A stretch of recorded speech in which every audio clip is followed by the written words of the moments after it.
Domino's Pizza has been in the news a lot recently. They just released their latest quarter's earnings. They just announced a massive dividend hike, and on top of that, the greatest investor of all time, Warren Buffett, recently added more Domino's Pizza stock to his portfolio, increasing his position by 86.5% in the most recent quarter. So in this video, we're going to go ahead and break down everything we need to know. Now, when it comes to Domino's Pizza, there's a few different things that you need to understand. Historically speaking, this company has way outperformed the market, especially since around 2010. Look at this. The total return of Domino's Pizza since 2010 is close to 6,000%, while the S&P 500 is sitting at about 425%. And for even more perspective, Apple had a total return of about 3,750 and Microsoft 1,672. So Domino's Pizza, again, way outperforming the market. Now, there's no doubt this is a backwards looking metric, but it does give us some insight. So let's talk about forward-looking metrics for a moment. If we talk about the pizza market as a whole, as of 2024, the market size for global pizzas was about 197 billion. Look what it's projected to be by the end of 2033. 500 billion. That's a compounded annual growth rate of 11%.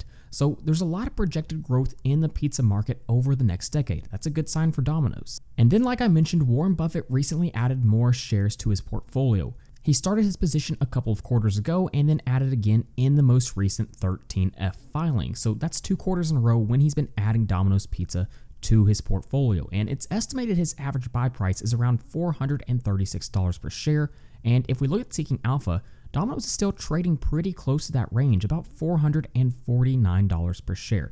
So again, 2 quarters in a row where he's added Domino's Pizza to his portfolio. Now, we need to start getting into the weeds a little bit more to actually understand what's going on with Domino's Pizza in this most recent earnings report. So let's go ahead and start jumping into it. Now, right off the bat, we can see Q4 GAAP earnings per share of $4.89 was a slight miss by about 1 cent, and then revenue of $1.44 billion, which was up about 3% year over year, was missed by about 30 million. So they did see slight misses on top and bottom lines. But let's go ahead and start to dig into this just a little bit more. If we go ahead and zoom in a little bit, we can see income from operations increased by about 6.4% for the fourth quarter and 7.3% for fiscal 2024. So overall in 2024, that's pretty healthy growth when it comes to income from operations. And if we keep scrolling down, there's a couple of other highlights that are worth pointing out. One of the things we can see in Q4 of 2024 is we also saw a slight increase in the gross profit ratio. So that's a good sign. If we go ahead and jump over to my profitability sheet, I'll come up here and plug in Domino's Pizza. You can see all this data will automatically load in. And like always, if you'd like to download any of my spreadsheets and also get access to the Ticker Data add-on in Google Sheets that allows you to automatically import stock financials straight into your spreadsheet, then you can head over to tickerdata.com at the link in the description. Now, there's plenty to look at right here, but we're talking about profitability right now, the gross profit ratio. And what we can see is over the past decade, this has steadily increased. We have a 10-year gross profit ratio of about 35.56, and last year came in at about 39.3%. So even in just the last 3 years, the gross profit ratio has been increasing, and we've seen that remain true in the most recent quarter, so that's another good sign. Now, if we go ahead and keep scrolling down, there's a few more things that I do want to point out. Right here, look. They give us the free cash flow number for 2024 coming in at $512 million. Remember, over the long term, share price only increases for a stock if their free cash flow is increasing. And with free cash flow, there's 5 different things a company can do. 1, they can reinvest back into the business. 2, they can pay down debt. 3, attempt mergers and acquisitions, or 4 and 5, share repurchases or pay out dividends. So you can see pretty quickly why it's so important for a company to constantly be generating more in free cash flow. So let's talk about that for a moment. If we go ahead and jump over to our dividend breakdown sheet, come up here and plug in Domino's Pizza. Again, we can see all this data will automatically load in thanks to Ticker Data. Now, what we want to focus on right now is free cash flow. We can see again that 2024 number that just came in at $512 million. And if we compare that to where they were in 2023, is about $485 million, and in 2022, $388 million. So 2022, it dropped down pretty considerably from where they were from 2019 to 2021, but it's clear they're back on that upward trajectory. So overall, I'm pretty happy with that free cash flow number for 2024.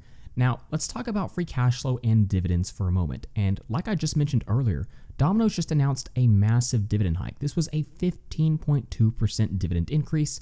So again, a massive double-digit dividend increase, which is what we love to see, and that's nothing new for Domino's Pizza. Look at the 5-year dividend CAGR coming in at 14%, the 10-year about 17.16%. So this company has been rapidly increasing their dividend payouts for quite some time now. And I want to put in perspective just how powerful this dividend growth has been and why it's so important we focus on dividend growth if you're a long-term investor. Look at this. In 2015, AT&T had a starting dividend yield sitting at 4.2%, but AT&T's yield on cost in 2025 was about 3.21%.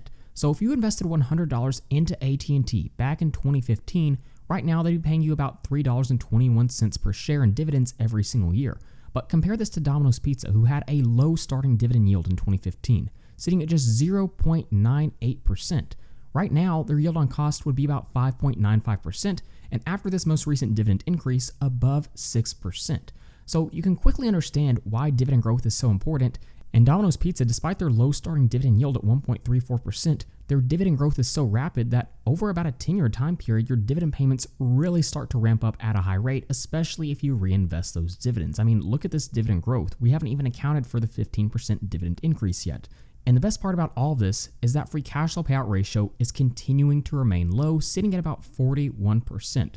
So that leaves plenty of capital left over to do things like share buybacks and reinvest back into the business. And speaking of share buybacks, actually, if we go and jump over to our stock screener, we can see with Domino's Pizza, they bought back a lot of stock over the past decade, which in a way is actually a way to pay out more in dividends, because if you're reducing the amount of shares outstanding, let's say a company is going to pay out $100 million total in dividends to all their shareholders. If you have less shares outstanding, that capital can be used to pay out more on a per share basis. Let me show you a little bit more what I mean. If we go ahead and jump over to Bogle's valuation, I've already plugged in Domino's Pizza.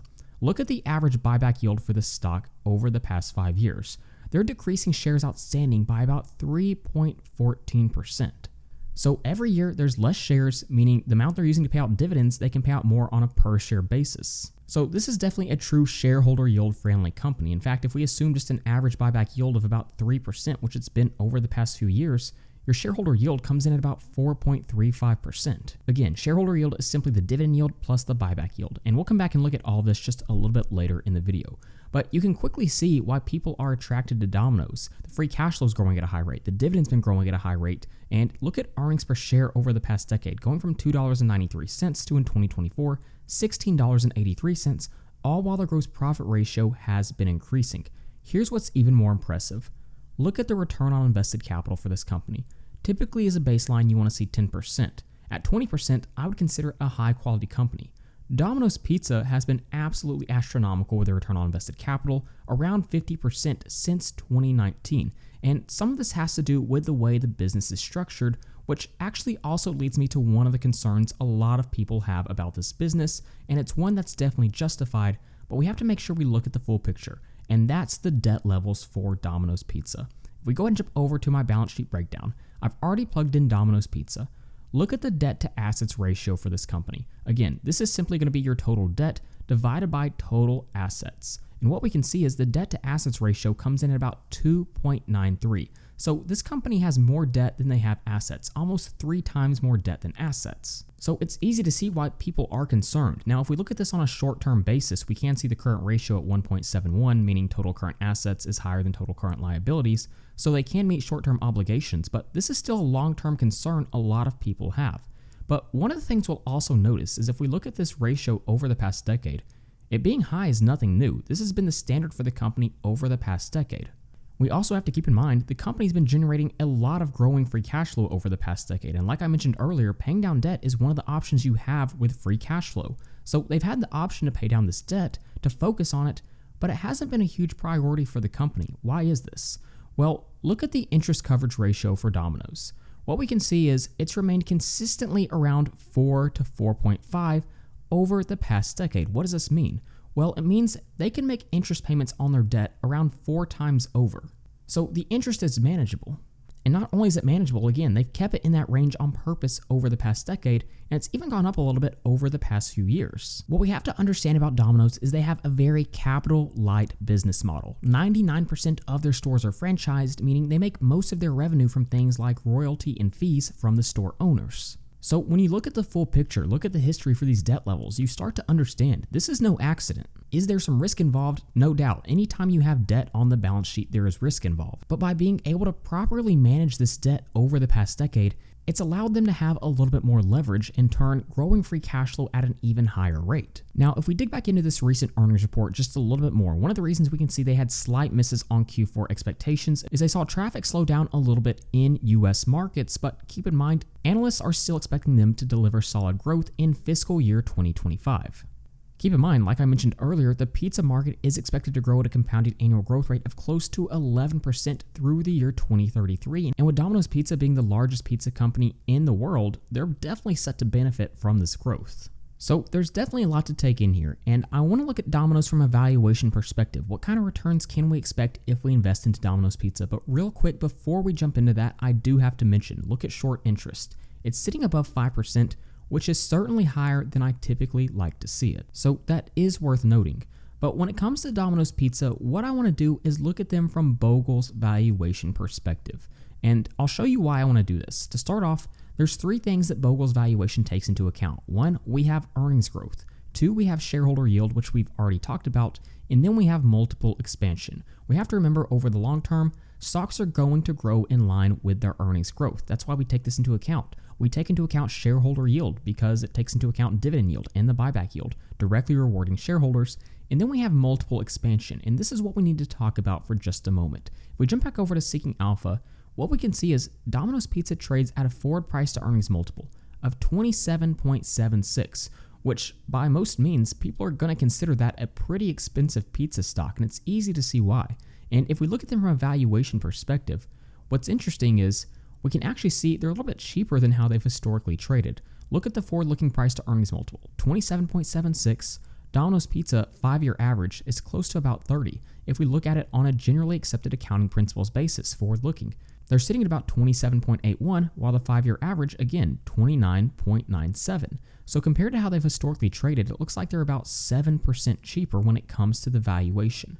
So that is an interesting insight, but the takeaway is Domino's Pizza is still an expensive stock. People are willing to pay a premium for this company. The question is, will that be the case in the future? What if this price to earnings multiple in the future reduces by about 20% over the next decade? What would that look like from a total return perspective? Well, Bogle's valuation makes this quite easy to see. Let's go ahead and insert our earnings growth projection. Now, there's a couple of things we have to remember. Again, I've already pointed out their market is expected to grow at a pretty healthy rate over the next decade. If we look at analyst expectations when it comes to earnings growth, we can see earnings are projected to grow at a very healthy rate. And then if we look at how earnings have grown historically speaking, definitely very solid. 10-year net income CAGR of about 13.64%. So historically speaking and forward-looking, earnings growth projections look pretty decent. So let's assume about a 7.5% earnings growth rate over the next decade. With a shareholder yield of about 4.35%, we get an expected return of about 11.85%. But again, we want to assume people are willing to pay less for each dollar of earnings in the scenario. We're trying to be conservative. So let's assume that price to earnings multiple decreases by 20% over the next decade. That would be minus 2% each year. So if we assume that people are going to be willing to pay less for Domino's in the future, our total expected return is still right at around 10%. Keep in mind, this is not even a best case scenario. I'd argue it's more of a midpoint. Even in a slower earnings growth scenario, if we project about 5.5% earnings growth, which is certainly lower than the market is projected to grow and certainly lower than analysts are projecting, we'd still come to an expected return of about 7.85%. Let's look at an absolute best case scenario. Maybe earnings growth gets to about 8.5% and maybe the multiple grows by about 10% over the next decade. You're looking at an annual expected return of close to 14%. So obviously you can mess with these numbers and make them say whatever you want to do. But the point is, even if you look at Domino's Pizza from a conservative assumption model, the total expected return over the next decade looks quite attractive. Now, one of the key things we're going to want to continue to watch for is this interest coverage ratio, because yes, debt is high, but it's been high. If we start to see this number decrease, that would be the red flag that would make me concerned and reevaluate my position. But for now, it appears Domino's Pizza is pretty much doing exactly what I would expect them to do and what I would want them to do. We can see earnings are continuing to grow at a healthy rate. They're becoming more profitable. We see people like Warren Buffett adding to his portfolio, and we see them growing their dividend at 15.2% this year, and free cash flow is continuing to grow. So this is one of the many reasons that I actually own Domino's Pizza in my personal portfolio. If we blow up my growth chart, we can see Domino's Pizza right here. a position I'm currently up about 38% on, and keep in mind, at the time of this recording, Domino's Pizza is down about 3% on the day. And again, as of right now, you can get in close to the average purchase price of Warren Buffett. So Domino's Pizza is going to be a really interesting stock to follow over the next decade. As we can see, there's been a lot of volatility with this stock even in the last year. So if you're someone looking for very low levels of volatility, then Domino's Pizza probably isn't the stock for you. But if you're a long-term dividend growth investor, looking for stocks growing free cash flow, growing their dividend payments, this could be one you want to look into just a little bit more and do your own research. Like always, be talked about download any of my spreadsheets and also get access to the ticker data add-on in Google Sheets that allows you to automatically import stock financials straight into your spreadsheet. Then you can head over to tickerdata.com at the link in the description. So with all that being said, thank you guys so much for watching, and please don't forget to like and subscribe to the channel.